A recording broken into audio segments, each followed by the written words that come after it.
Live here at Citizen Television. The show is smoking. Twitter is on fire with Uasin Gishu Women's Rep Gladys, the boss is in the house, and nominated Member of Parliament Jennifer Shamalla. Wow, it's getting smoky in here. But let me ask you, boss, 2013, I just saw pictures the other day and I said to myself, my goodness, what a difference 7 years makes. You were performing your duties as Chief Registrar of the Judiciary, and you were basically, at the inauguration, you were the one leading both the President and the Deputy into their new roles. You were the one on stage, on the podium. 7 years later, are you disappointed with what's happened? I remember 2013, and it was a great moment. And even though I was not a politician then, I was simply performing my ceremonial role, but I could see the way the country was full of hope. I mean, I even remember the stadium, the moment Uhuru said, "I, Uhuru," and they went crazy. And I had to stop them and say, I've got to swear him in by 2 o'clock. That's how excited Kenyans were. That's how much they believed in Uhuru Kenyatta. And then fast track to 2017, I joined politics. And I was part of Mbele Iko Sawa team when we went for the second elections. I remember dancing on stage, Uhuru Ruto, Tano Tena. I mean, I believed in the team. And because in the 5 years between 2013 and coming to 2017, and hence the reason I even joined Jubilee, I decided to go when I decided to go into politics. I remember, I mean, there was the talk, the road network increased, the SGR took off, the electricity, last mile electricity, hospitals were being built in counties, and things were amazing, and I truly still believed that they were the right team for Kenya, but something went wrong after the handshake. What? I still remember attending a meeting when the first discussions on the Big Four were, and I was charged up because they talked about infrastructure, they talked about manufacturing, and they talked about affordable housing, which was not just about building houses, about job creation. Because the moment when you need plumbers, you need people to supply the stones. So it was going to churn the economy. They were going to create 1,000 jobs in I don't know how long. And then there was the universal healthcare, because our biggest crisis when we go to our villages, almost every other person you meet has someone in hospital and they can't pay the hospital bill. There are people who die because they cannot pay the hospital bill. So I believed in the Big Four. Now that I've seen, the Big Four was shelved and all we talked about is the BBI. The BBI replaced the Big Four. Last week I was in Uasin Gishu. I spoke to the doctors. They were scheduled to have a strike on Monday, and I told them, what is the problem? Can't we resolve this? You know what the doctor said to me? We get one N95 mask, which we use for 2 weeks. They said we have no PPEs. I said, why? They said the PPEs are in KEMSA, but they cannot be dispatched to the counties because the KEMSA cannot give it to the counties for free, because the counties have to pay. The money had not been sent to the counties. I still remember, and I want you to look for the clip, when Mutahi Kagwe himself said that because there is a delay in the money being sent, we are even saying, why send the money to the counties? Why don't you send it directly to KEMSA? 3 weeks later, that has still not happened. And I was talking to one of the doctors, he's my nephew, and he basically told me, Gladys, it's not a matter of when. It's not a matter of if, it's a matter of when. And he says that, so the doctors, and for me that was a painful thing. We have our young doctors, first of all, who are actually treating patients. They do 72-hour shifts because they have like 5 people. And there have been cases, and some of them have said it, that when somebody has fallen, a doctor has been found to have COVID and is asymptomatic, they are continuing to treat patients because there's no one else. We are asking, as we are talking about BBI, yes, it is not a priority at the moment. People are dying. I know that there were children in a school in Kisumu where 4 children died and 2 teachers ended up in ICU. So that is my disappointment. How irresponsible can I be as a leader if I begin to go to a no campaign and on a referendum that is unnecessary when people are dying, when our doctors do not have basic protective gear, when even NHIF is not paying for the county doctors when they fall sick with COVID. Okay, they have no insurance cover. So when you think of it, that is so painful that if I started going to a no campaign, what would history tell me? That people were dying and I was just obsessed with my own political agendas? I think it is wrong. It is something that sits very badly. And this, I'm not talking on behalf of anyone. I'm talking on my own behalf. My conscience cannot let me run around in a no campaign without, when our doctors are dying, our children are dying, our families are dying. And let me tell you, there are many people in the villages who are dying and we don't even know it's COVID. But you talk about you talk about irresponsible leaders. Hold on, Jennifer, 1 second. About the rallies that your side of Jubilee was holding until the president banned public rallies. Wasn't that irresponsible? Going to Gekomba or going to markets here and there, holding rallies, people no mask, people crowding around each. Wasn't that irresponsible? You see, up to now, people still go to church, the children are in school, activities were still ongoing at that time. Of course, the rules that had been put at that time were being followed, that people should wear masks, that except like when I'm social distancing with you now. So that is something we can inculcate our people, that they should be careful. And I've been impressed that recently when you go to places, people are wearing their masks, people are more conscious about it. But you must remember that when you go into those crowds, what you should encourage is that everybody does wear a mask. All right, Jennifer's dying to jump in here. Okay, what I'm getting from the boss is that 2018, March 9th, handshake, that ruined everything. That's what she's saying. Yes, I don't know what ruined everything. I keep on saying time and time again that maybe I should repeat it. In 2007, we were in the Kibaki administration, leaps and bounds. Our economy was growing by 2 digits. We go to post-election violence, everything comes to a standstill. You go to 2017, 2018, we were in parliament together. She saw how toxic it was. The one side had they were boycotted parliament, there were constant demonstrations. We lost 50 billion in internal revenue collections. We lost 150 billion from potential investors. Yes, I said all that. Fast forward to March 9, 2018. Now, when you say everything was lost, you have 2 leaders who came together for a handshake, representatives, one of the opposition and one at the head of Jubilee, and said, let's have a handshake and let's talk and let's find out what it is that bedevils us come the election cycle and how are we going to resolve it. So I'm not quite certain when my friend Gladys says everything was lost. On another point that Gladys said is, how can we be having a referendum during a pandemic? Let us not forget that Malawi has had an election, they did not call it off. Tanzania has had an election, they did not call it off. The United States, with over 250,000 deaths, 280 now. 280 years, has had an election. So are we, in as much as life must go on, are we going to come to a standstill and be frozen in COVID-19? I don't think so. Boss, you want to jump in? Yes, I think when you talk about those elections in the US and Canada and the other countries, those elections were like presidential elections. The term of the president was over. What we are saying is that the referendum, we can hold absolutely necessary elections, but we don't have to hold an unnecessary election. Hence the reason why we said, if all is lost and this referendum must happen, then let us have it in 2022. Then that way, you're not letting people out on a campaign and then on a campaign again. Jennifer, real quick, you're in a rush. You people have like a timeline. You know, you want to have a referendum. Yes, of course we have a timeline. What's the rush? Timeline is the next election. That is the timeline. Are we going to go into another election cycle of violence? There is a timeline. That is the rush.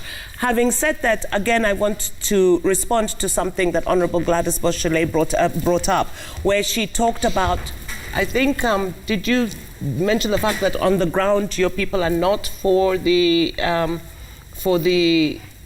They could have gone no. They could have gone no. But they could have gone no. I don't know if that's the mood on the ground in the Rift Valley, but the only reason they would be going no is maybe perhaps they see, because you said, what went wrong with this BBI? What went wrong with the in March 2017? I don't think anything happened to the relationship between the president and the deputy president.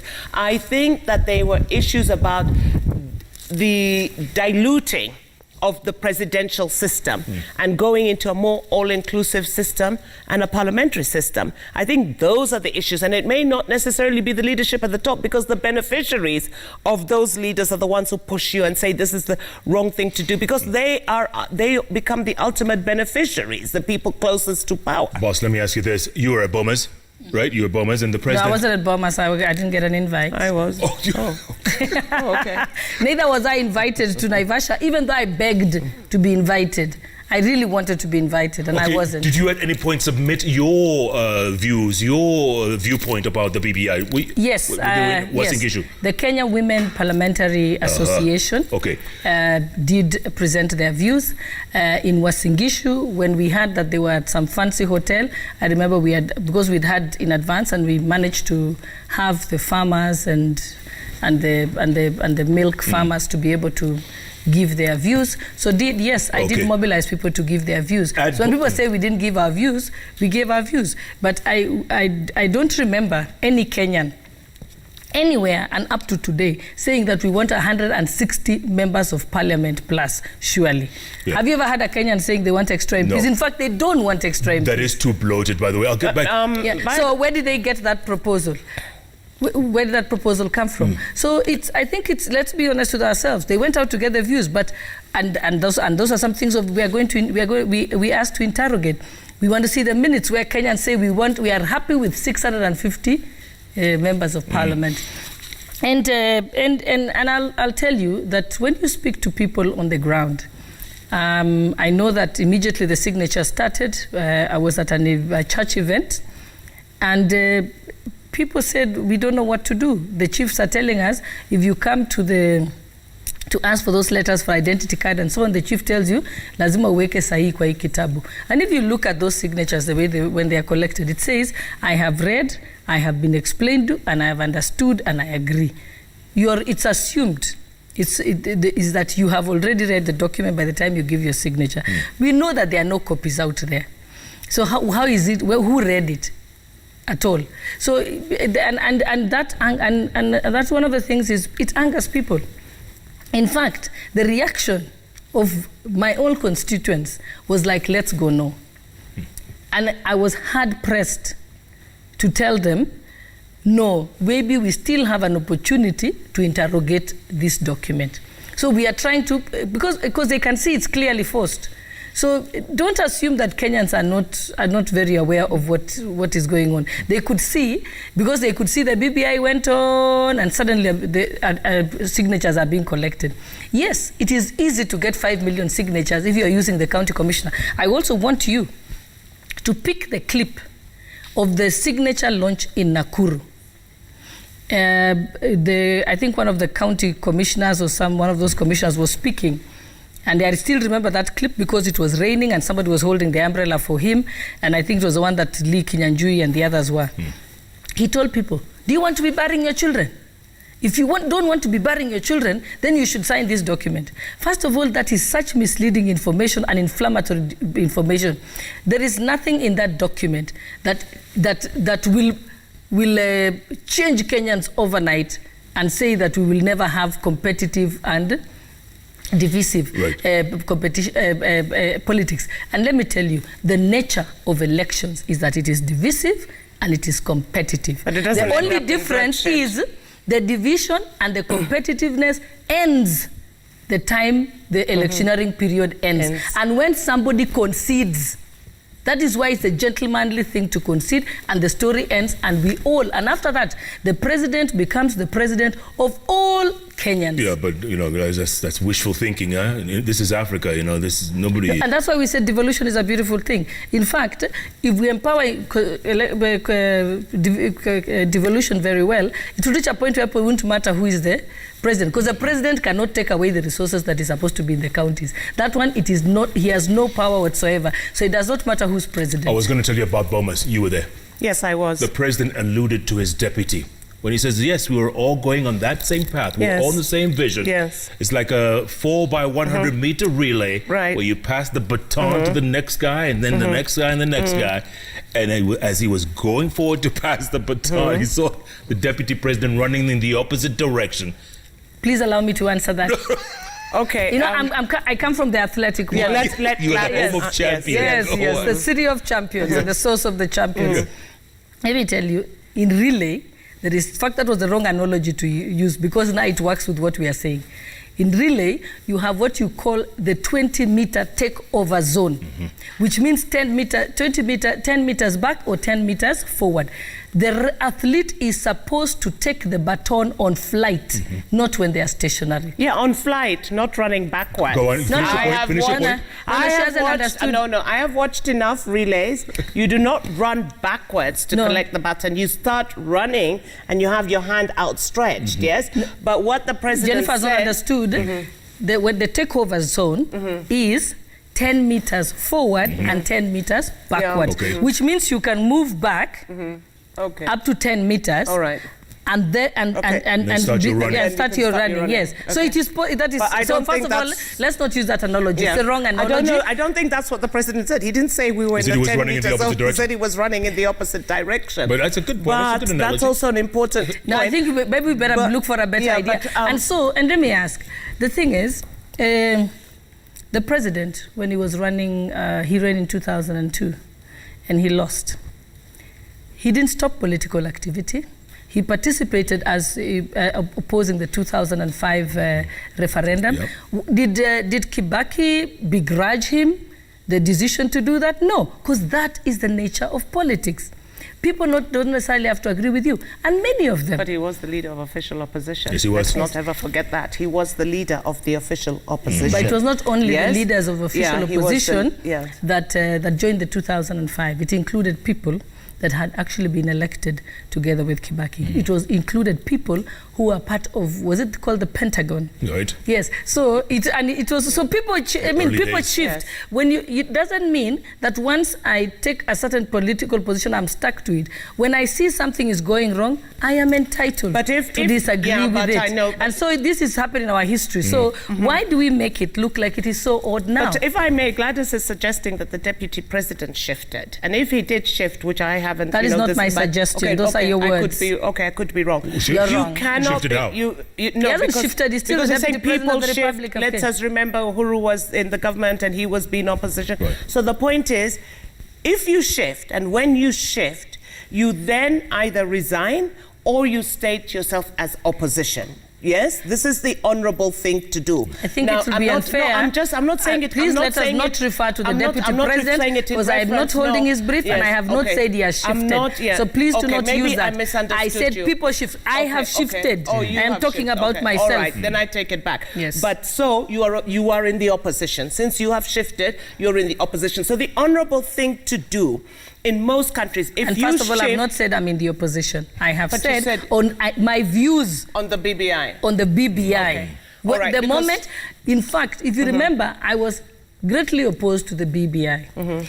And I used to say, and check my quotes, I would say, BBI is an illegality insofar as it will become a constitutional amendment process. When BBI came, I was back in this studio, and I said, after reading it, I have no objection. In fact, I remember people were telling me, but you objected. I said, no. I had told you people what I was worried it will be. Now that it is just the book of lamentations, if it's saying Kenyans are insecure, Kenyans have no jobs, I have no problem with that. So I said, I agree. I hope then we are now going to do administrative interventions to resolve the problem. But it has mutated until it produced a constitutional amendment bill. Then we were taken by surprise. Okay, referendum next year, yes, no? I think definitely in accordance with the timelines, and why not? Like I said, is everything going to come to a standstill? We have an election in 2022, all the more need for a referendum and to make our decisions going forward of what 2022 Boss, you don't agree? You know, if they can force another referendum if they want, that is, I mean, because everyone says there must be a referendum. In fact, I've had some leaders saying which time, yet that is the job of IEBC. IEBC decides on the timeline according to the constitution of when the referendum will happen. And remember, we've had this challenge before. Under Kibaki, he supported a certain draft, and he promised that when he becomes president, he is going to ensure that the constitution is passed. In 2005, he went against the will of the Kenyans and produced something called the Kilifi draft. You know, Kenyans are forgetting. What did Kenyans do? They rejected it. And so, when somebody says, we'll have a referendum, I hope you're not assuming you will win. No. By the way, absolutely because not. ultimately, because for me, because when I say we will have a referendum, but we don't say, because you're right, in 2005, the government did lose. I'd like to finish my sentence. So, that is why, as a leader, I will try as much as possible to propose some amendments, correct some issues, and so on. Save the independence of the judiciary, something we fought for so many years. I have no problem. But should it go to a referendum, by that time I will not have any input, because ultimately the votes of leaders are less than 10,000. I am telling you, it is the 20+ million Kenyans who will eventually vote. It is the voters, 60% of the voters are young people who have no jobs. Nobody understands. You go to the entire South Coast and the hotels closed. You go to, when you think even of the curfew only, the economic impact of the curfew, people who are working, there were people employed for night shift and day shift. Some places even had 3 shifts if you were 24 hours. Do you know how many people have lost their jobs? There were people who were supplying food to schools. They lost their jobs. Today, I have seen firsthand that people are unable to make ends meet. So the pain of Kenyans, the suffering that they are going through economically, I am telling you, you go and push a referendum on them, they will wonder if you're actually thinking about them. By the way, that phenomena is global, huh? Jobs being lost. I mean, it's not just alien to Kenya. Okay, but so is curfew. And let me say let me finish the sentence on Jeff. Be able to contribute because I need to respond to what Jeff is saying. The pandemic is global. Yeah, you can't blame. Remember, let's give the example of America. In America, if you don't have a job, you get unemployment insurance. If you are a single mother without a job, you will live in welfare housing. You will get food stamps to be able to go to the supermarket that any income earning person. That to us. So please don't compare America and don't compare with Europe. People are actually being supported by the government to survive. Companies that had closed are being given resources. So in Kenya, we have even been told the National Hospital Insurance Fund, who have not stopped taking collections from us, are refusing to pay for our doctors to be treated for COVID. That is completely unacceptable. Go on. First of all, and the reality is, and that is what the BBI wants to address, a multi-ethnic democracy. And a democracy where, I didn't interrupt you, and you went on for at least 10 minutes, so let me finish. So a multi-ethnic democracy, a system where you have empowered it is entrenched the devolution. You raise the percentages of what devolved governments are going to get. To say that young people have no jobs, so they're not going to vote, unfortunately, that is not the standard or the baseline for us to use. Yes, and yes, I want to agree with you. There has been a loss of jobs. It has been a pandemic. We are in a warlike situation, and again, I will state and continue to state that we cannot say that everything will come to a standstill. And comparing Kenya to the United States, the country that went through a civil war, remember? And the reason for going through the civil war, what I told you, was the United States fighting the Confederates was because of the issue of the abolition of slavery. Correct. Yes? So, yes, okay? Give me, in South Africa, we have not, and that's where we want to reach. We're not saying we cannot reach there, but we definitely don't want a welfare state where people stay at home and get paid with no jobs. We want to create jobs. And the other thing about the BBI, let me explain something. All things are not just subjected to a referendum. There is a policy and a legislative framework. For example, empowering small and micro industries. There's tax breaks. So there is frameworks. There's not just the referendum. There is the referendum. There is giving life to policy through legislation, which is going to be done through Parliament. So it's not just about the referendum. All Kenyans think about it as a referendum. Yes, and it's after not that, it's just elections. about the referendum. Okay, boss, you made a really important point a moment ago when you said 15 years ago we had that Kilifi draft. 15 years. Yes. Are we that myopic that we forget 2005 was, and that was the president pushing it. Right. And he lost. Are we that myopic? Are we that short-sighted? Are we myopic about As what? Kenyan. We 2005. Yes. And There was a 15 years referendum, later. and it was lost. It was the Wako draft, if I remember. They called it the Wako draft. 2007, we go to Kilifi stroke Wako. Yeah, I mean, the colloquially 2007, we have another referendum. Was it 2007? No. We had the 2010. 2010. 2010 was the I ran Constitution. But that's when we promulgated the Constitution. correct. But and then we have, then there was an election. 2007, we have an election. And I gave that, what happened in 2007. We have the post-election violence. What unifies the entire country into going to another referendum? What was the catalyst for the 2010 Constitution? Was not 2005. It was the post-election violence of 2007, 2008. That is what brought us, really, we were on the brink of collapsing as a country. Are we on the brink now? Yeah, okay. If you see the situation that was there before the 2010 Constitution, it was extremely different. Remember, the judiciary was independent. The president used to appoint all the judges. There was no JSC. If you look at, we never had Equality and Gender Commission. We did not have a national cohesion and integration. That's why we had the problems in 2007. Those things were lacking. But it was not even that Kenyans had asked for those in 2007. They had asked for them 20 years before. When we put in the Constitution the issue of fair trial, fair administrative action, the fact that you cannot be held for more than 24 hours without being presented to court, it was Raila Odinga who fought for it, because he suffered the issue of being arrested at night, taken to different police stations, and his family wouldn't know where he goes, and they could hold him for several days without being presented. He fought for that law. But right now, we are doing Kamata Kamata Friday.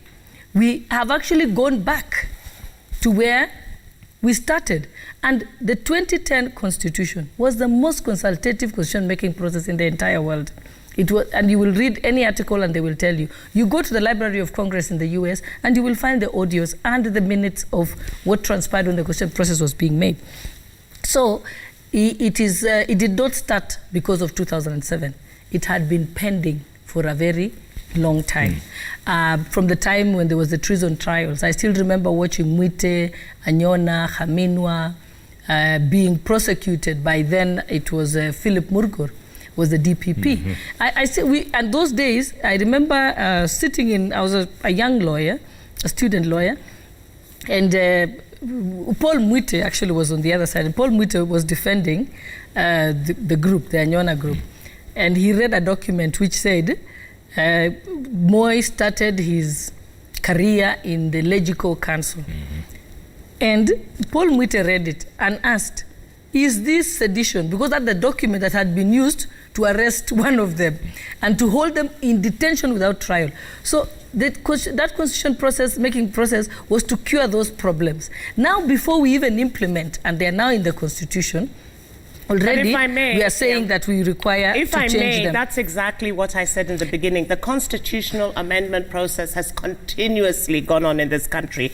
When Honorable Gladys refers to the fact that the days of Anyona, Dr. Kaminwa, etc., did we not have a constitutional amendment from Kenya being a single party, Section 2A, to becoming a multi-party democracy? Yeah. So it's a continuous process. It has continued. So we come to 2005, the people rejected. We are now in 2020, and let it go to a referendum, and the BBI. Yeah, and what's wrong with amendments? And amendments? it has been a continuous process. Boss, what's wrong with amending the Constitution? I mean, that's what I'm asking, because it has been 1969 during multi-party democracy. Yes, from a single party to it was first, amended to go from a multi-party to a single party. Then, and we have had these continuous amendments. But I'm talking about the 2010 Constitution. It's been 10 years. Yes, why not if the people feel like I'm it? not saying that you cannot amend the Constitution at any point in time. Yes, you can. But what we are saying is that when you decide to propose a constitutional amendment, the first thing is let it, if it's a popular initiative, then we would have started to hear people raising those issues until you get to the point of constitutional amendment. So we have said, all I am saying personally, I saw the document 3 days before bombers. Surely you can't give me a month to interrogate it and give my input. You just quickly go and take signatures before we read it. That is a process that one day history is going to speak about. And those are the challenges. Then when you tell me, and I look at the document and I also ask myself, I don't think the people who are drafting it did a review or talk to people. Think of the Ward Development Fund. The Ward Development Fund that is supposed to go to counties, if you see, and it's a bit strange because half the counties in Kenya have implemented the Ward Development Fund. In Uasin Gishu, they get about 20 to 30 million shillings per ward for ward development. If you pass the formula that is being put in the constitutional amendment, they will actually be getting 10 million. So it's much less than they already have. So the counties can't even understand why is it that we are being told that BBI will give more money it will give Ward Development Fund. But this was just to bait the county MCAs to be able to vote for it. When you tell me about help, that you want to put there to give a grace period for 4 years, I have never had a student who says that they have got a job today and they don't want to start the statutory deductions. The issue that makes them not pay is they don't have jobs.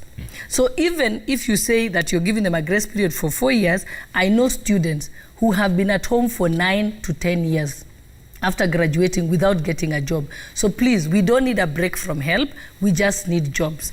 We were promised 800,000 jobs. We have not got those 800,000 jobs. You're the ones who promised. When you tell me... You were part of the people yes, promising. I was, We promised. And that is why it would be wrong for me to be talking about going to throw away more money in a referendum when I haven't met what we told Kenyans to get jobs. On the issue of tax holiday, the Kenyan, for young people, any young person who makes money today has no problem whatsoever paying their taxes. If you have a good economic environment where you make money, people will pay. Let's give the example of some of the COVID billionaires were young people. Yes? Mm-hmm. There were companies that were 4 months old, which means, would you tell me that person who has gotten those billions for the first time is given a tax break? It's highly unnecessary. I don't know what kind of tax regime you want to promote, because we know that in Kenya, it is possible that you start a company for 4 months, you get a tender of COVID money, you get billions, and most of it is theft. You've supplied PPEs, which are sitting in camps, have not even gone to the ground, and then we want to give you a tax holiday. In fact, our regime currently gives us a tax holiday anyway, because I don't pay tax until the day I make profit. And I believe that once you begin to make profit, then you should pay. In fact, the challenge that we have, I spoke to business people a few weeks ago, and I think there's a new tax regime that has come back. They only sent me the documentation, and they're saying that it's actually affecting the people who employ others. So even if we want to promote employment, so there's been, if we must interrogate this document, why are we in a rush for BBI? What is the urgency at the moment. And when you say that you want to make a constitutional amendment, the people, first of all, currently, the president himself is guilty of defying the constitution. So how do we believe him that even if he changes the constitution, he is going to follow it? How is he guilty? One, the appointment of the 41 judges. He has refused to appoint them as required by the constitution. Once JSC approves them, he should appoint them. If he has a problem with the list because there is a report from NIS, then NIS should ensure that the petition goes to the JSC, those judges can be removed. Because those judges are currently sitting either as magistrate or as judges. He has refused to dissolve parliament despite the advisory, the communique from despite 5 court orders and the communique from Chief Justice Maraga. That is another situation. On the issue of the Nairobi Metropolitan Services, the Constitution says that functions, yes, can be transferred to central government, but it says it has to be a decision of the county government. And the county government is defined as the governor, all the county assembly members, including the speaker sitting as an ex officio member. That constitutes the county government. So Sonko in himself sitting there had no power to transfer the functions without consulting. In fact, they should have just let the proposal come from and it even includes the county executive committee, which means all the waziris of the county would have sat with the governor, made a proposal, taken it to the county assemblies, debated it, and then the functions can be transferred. So those are two. And so, or is he saying maybe if he changes the constitution, let another person, his successor, come and follow it? So that is another challenge that we have. All right. Okay, I wish to address some of the issues that have been brought up by Honourable Boss Shollei. Tax holidays are always welcomed. In fact, great investment centres or cities are made attractive because of these tax holidays. And it's not true that you pay taxes after profits are made. You make a turnover tax, which estimates how much money you're going to make, and you've got to pay that. So tax holidays are important. She addressed the issue of COVID millionaires. These are COVID crooks, as far as I know, and I think the matter is under investigation as we speak.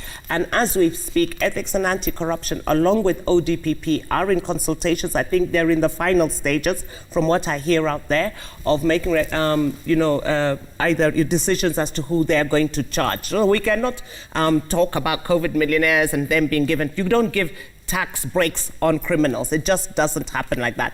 With regards to the JSC, I was at the function of the last address of the Honourable the Chief Justice David Maraga, and he pointed out, and he was very passionate about it, that if the president wanted to uphold the Constitution of the Republic of Kenya, he should file a petition to the JSC, this is the president, and for setting up of the tribunal on these particular judges who had been adversely named by, mentioned or security briefs given to the president by NSIS.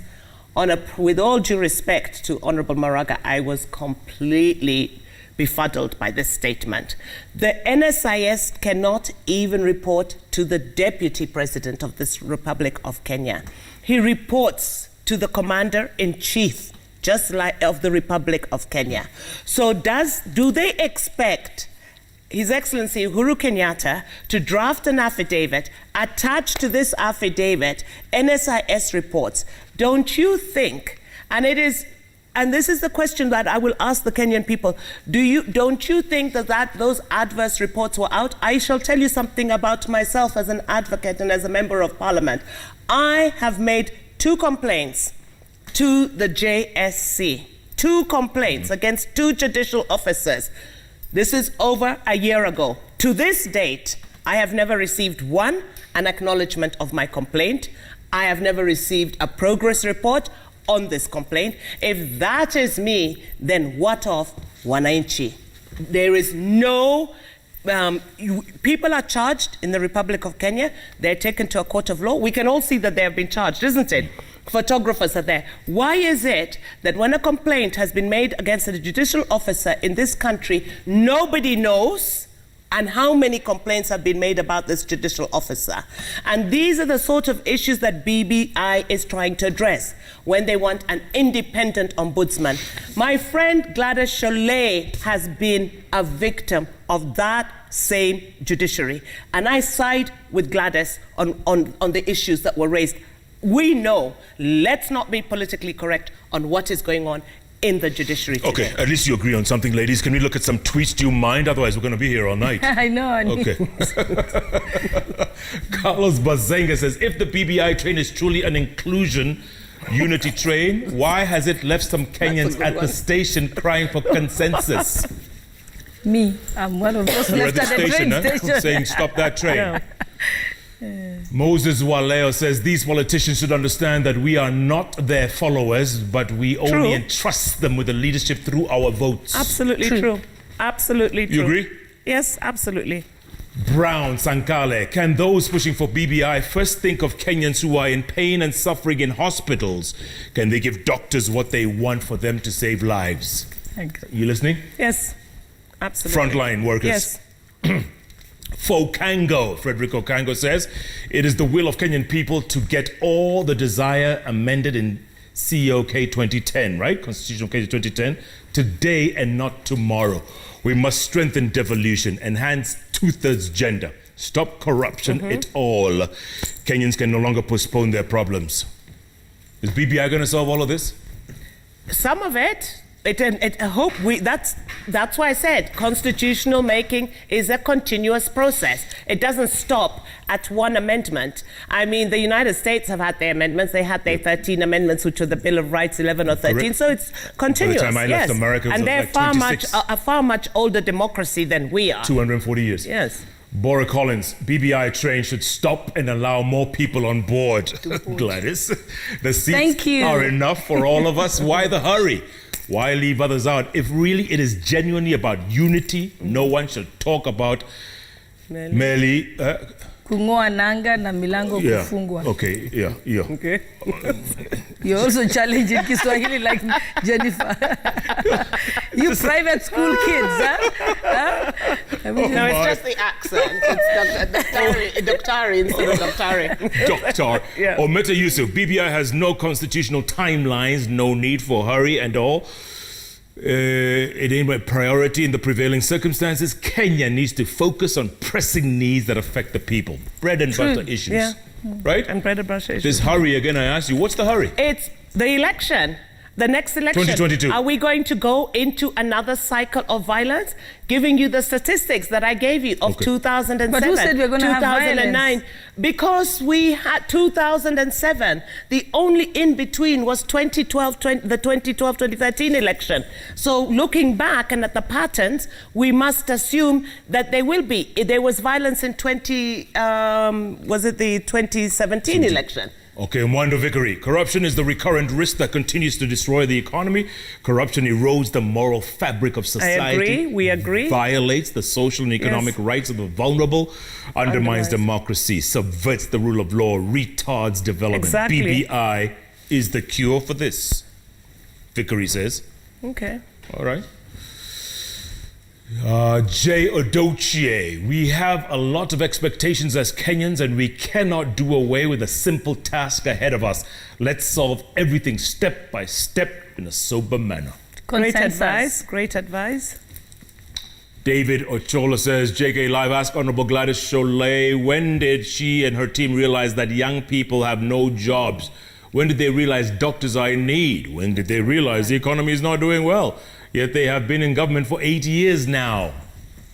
I'll answer you on that one. Answer now. We get the economy had been doing well.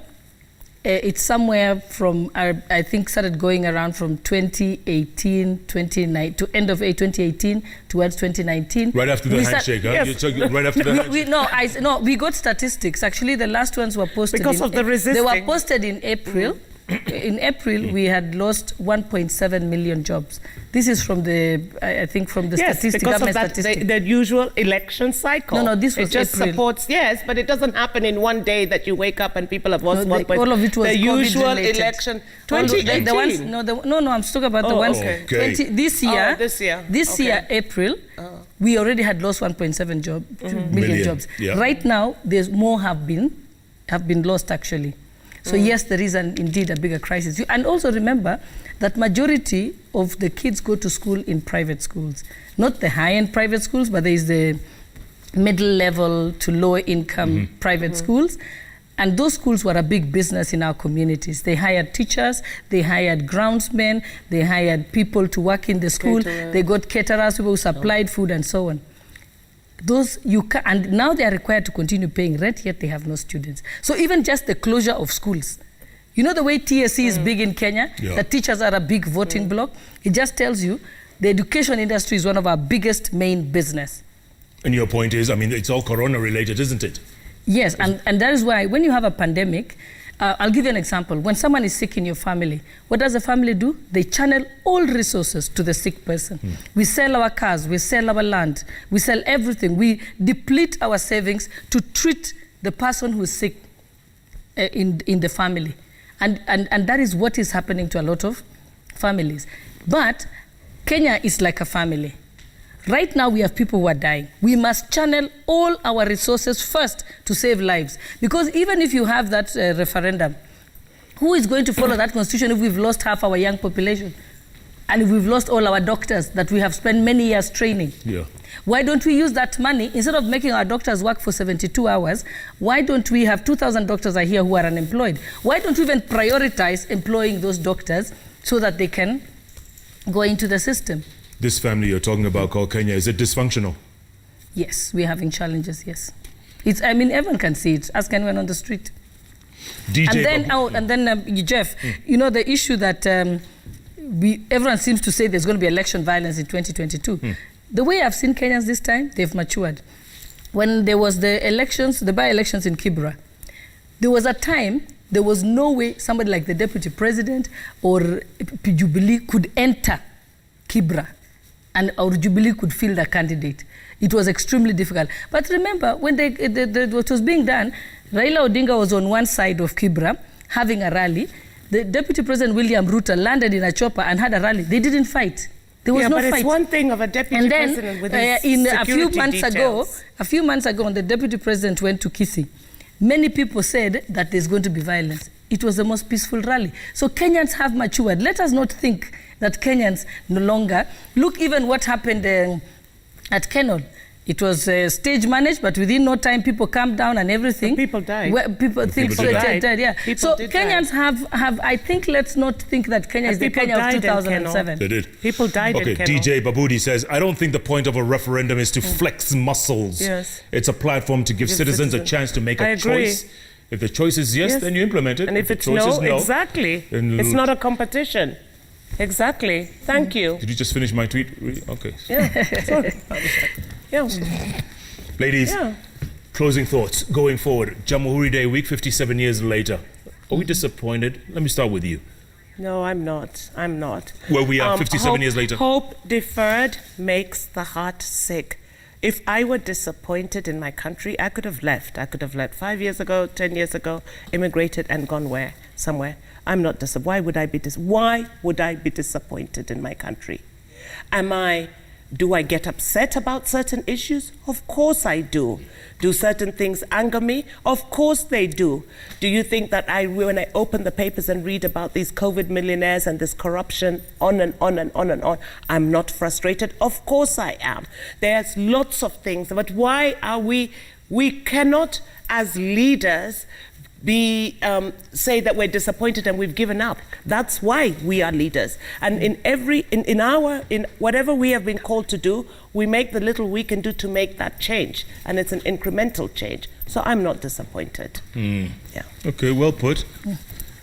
Boss, you get the final word. Yes, I'm disappointed. Many things that could be better, but I am hopeful. And when I'm hopeful, I also act by speaking up and pointing out the things that are not right. And I also speak up on what I want corrected. So I just don't sit back and clap my hands. I must say something, and that's why I speak. And by the way, keep doing that, huh? Thank you. Keep Thank doing you that. for having us Thank once you again, very much. Jeff. You guys are, Thank you you. speak from the heart. You know that. Thank you. Men speak from the head, so they pretend. You guys, women speak from the heart. They do. They really do. Which is They honest. really do. Which Yes, is honest. yes. Happy Jamhuri Day to you both. Thank you. Same to you, And Jeff. happy holidays. Same to you, right, Jeff. all the And let's best. continue to hold the country in prayer. Let's do that. With this Let's do COVID. that. Yes, and thank you so much for joining us, folks. Your tweets have been fantastic. Your comments, your feedback. Thank you for being a part of those 3 letters on the keyboard that follow each other. JKL. Have a great Jamhuri Day weekend. Goodbye. Good luck. God bless Kenya. Thank you, ladies. Good job. Thank you. That was cool.